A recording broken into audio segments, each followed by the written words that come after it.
Hello दोस्तों, अभी हम जानेंगे कि बेलन का वक्र पृष्ठीय क्षेत्रफल बराबर 2πr/h क्यों होता है। जैसा कि क्वेश्चन में दिया गया है कि सिद्ध कीजिए कि बेलन का वक्र पृष्ठीय क्षेत्रफल बराबर 2πr/h होता है।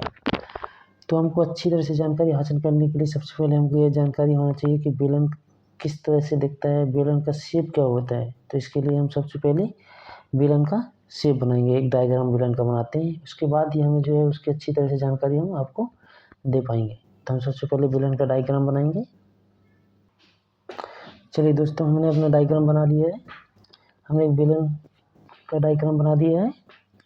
दूसरा चित्र आकृति दूसरा है आकृति बी।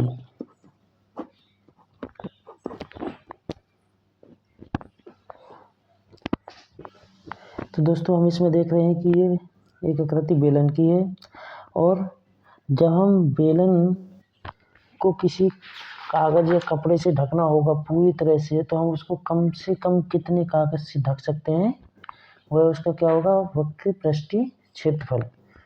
तो मान लीजिए यह बेलन है, इस बेलन में हम कोई कागज़ या कपड़ा लेंगे, इसको चारों तरफ लपेट देंगे। उसमें हम ये को यह ध्यान रखना है कि ना उसकी चौड़ाई बढ़े ना लंबाई बढ़े, बिल्कुल मिनिमम फिक्स होना चाहिए। उसके बाद हम उसको जब खोलेंगे कपड़े को या कागज़ को, तो उसका शेप किस प्रकार से होगा, इस प्रकार से एक आयत के शेप में होगा। तो ये बेलन की आकृति में जब हम कागज़ लपेट के खोलेंगे तो वह आकृति किस प्रकार की होगी, इस प्रकार की होगी। तो ये आकृति क्या होगी, जो इसके ये वृत्त की ये जो परिधि है, ये परिधि क्या होगी, इसकी ये चौड़ाई बन जाएगी, ये क्या हो जाएगी, लंबाई। और ये जो हाइट है इसकी, ये हाइट रह जाएगी। ठीक है, तो हम अब इसको आगे सॉल्व करते हैं। तो क्या दिया हुआ है, बेलन की लंबाई, हम लिखेंगे बेलन की लंबाई,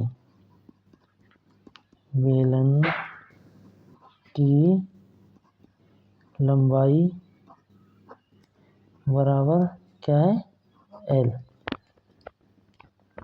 अब यहाँ पर L बराबर क्या होगा, L बराबर होगा 2πr। 2πr क्यों होगा, क्योंकि जो ये L है एक वृत्त की परिधि है। अभी जब ये वृत्त की परिधि है तो वृत्त की परिधि क्या होती है, 2πr, इसलिए L बराबर हो गया 2πr। तो हम क्या करेंगे, अब हम लिखेंगे बेलन का वक्र पृष्ठीय क्षेत्रफल, बेलन का वक्र पृष्ठीय क्षेत्रफल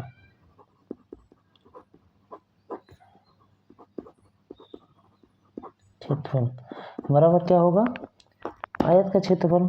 इसका जो वक्र पृष्ठीय क्षेत्रफल है, जब हम इसके कागज को खोलेंगे तो किस आकृति का हो गया है, आयत का। तो हम लिख देंगे आयत का क्षेत्रफल, आयत का क्षेत्रफल। आयत का क्षेत्रफल अब हम जानते हैं, हम क्या करेंगे, इधर आयत का क्षेत्रफल बराबर क्या होता है, लंबाई गुणित चौड़ाई। ये होता है आयत का क्षेत्रफल। तो हमको यहाँ पर चौड़ाई के दिए हुए हैं h, चौड़ाई को हम किससे कंसीडर करते हैं या मान के चलते हैं, चौड़ाई को h। तो हम यहाँ पर क्या करेंगे, लंबाई कितनी है, 2πr × h। तो यहाँ पर क्या हो जाएगा, 2πrh। 2πrh हमको यही प्रूव करना था कि बेलन का वक्र पृष्ठीय क्षेत्रफल बराबर 2πrh होता है। तो हम यहाँ लिख देंगे बेलन का वक्र पृष्ठीय क्षेत्रफल, वक्र पृष्ठीय क्षेत्रफल बराबर 2πrh। बराबर 2πr/h। इस तरह से सिद्ध होता है कि बेलन का वक्र पृष्ठीय क्षेत्रफल 2πr/h होता है। अब नीचे एक लाइन जोड़ देंगे हम। अतः सिद्ध होता है कि बेलन का वक्र पृष्ठीय क्षेत्रफल 2πr/h होता है। अतः सिद्ध होता है कि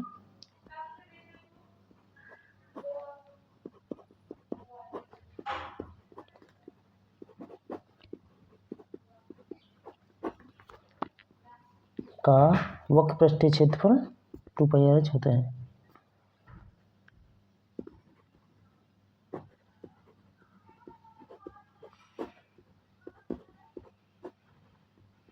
और 2πr/h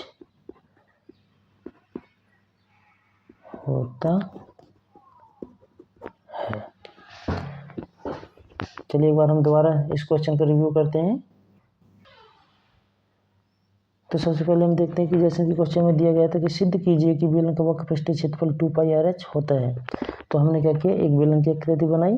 दूसरा, हमें इस जो बेलन को ढकने के लिए जितने कागज की आवश्यकता होगी वक्र पृष्ठ को ढकने के लिए, उस आकृति के जो कागज हम इसमें लपेटेंगे उसको हमने जब खोल दिया तो उसकी आकृति इस शेप की बन गई, आयत की आकृति। तो हमने अपना क्वेश्चन सॉल्व करना शुरू किया।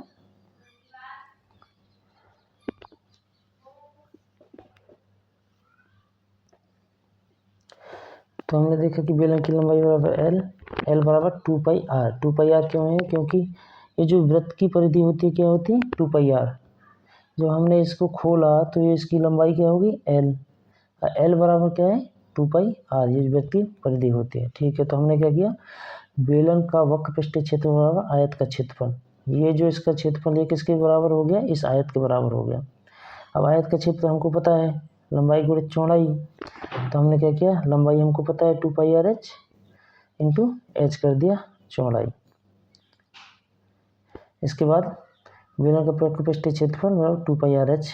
इसके बाद हमने लिख दिया सिद्ध कीजिए कि बेलन का वक्र पृष्ठीय क्षेत्रफल 2πr/h होता है। इस प्रकार से हम सिद्ध किया कि वक्र पृष्ठीय क्षेत्रफल 2πr/h है। अगर वीडियो हमारा अच्छा लगा तो वीडियो को लाइक करें एंड शेयर करें। धन्यवाद।